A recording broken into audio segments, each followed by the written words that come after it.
suis responsable de la mission INSERM Association, qui est une mission qui a été créée par l'INSERM en 2003-2004 et dont l'objectif est de développer le dialogue et le partenariat entre d'un côté la recherche et puis de l'autre côté les associations de malades, de personnes handicapées et de leurs familles, puisqu'il y a ces trois composantes, et qui représente aujourd'hui un réseau de près de 350 à 400 associations avec lesquelles maintenant on est en contact.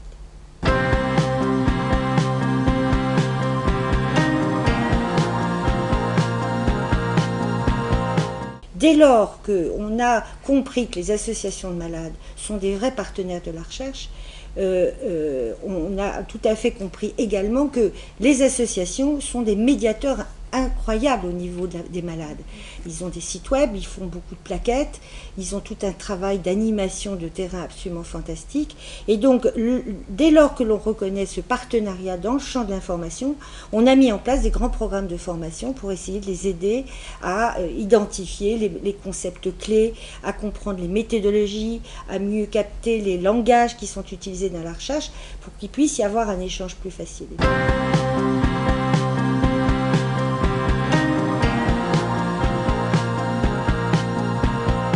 Et puis petit à petit, dans ce dialogue qu'on a mis en place, les associations ont exprimé plus d'une fois la nature des questions qu'elles se posaient et sur lesquelles elles attendaient que l'INSERM, en tant que centre de recherche, institut de recherche, puisse les aider à faire le point, c'est-à-dire en gros voir comment sur les questions qu'elles rencontraient dans leur dialogue avec les malades, de voir à ce que l'INSERM puisse les éclairer sur un certain nombre des avancées et fasse le point avec elles sur les mécanismes d'action, sur les clés de compréhension. L'auto-immunité, c'est vraiment pour nous un exemple tout à fait intéressant. La demande est venue de beaucoup d'associations dans des champs de pathologie extrêmement différents, mais là où bien sûr il y a une dimension auto-immune des maladies et sur lesquelles les malades se posent beaucoup de questions et donc les associations. Donc là vraiment sur cette question-là, on est parti d'une demande très large venant des associations et qu'on a construit avec Arthritis.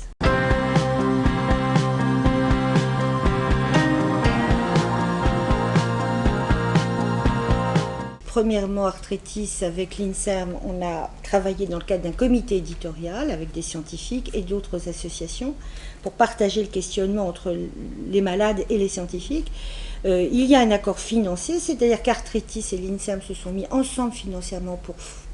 parce que ça coûte des sous de faire une formation, donc se sont mis ensemble sur cette affaire. Et ensuite au niveau de la diffusion, il y aura aussi une collaboration pour diffuser cette information sur les invitations, comment ça s'organise, etc.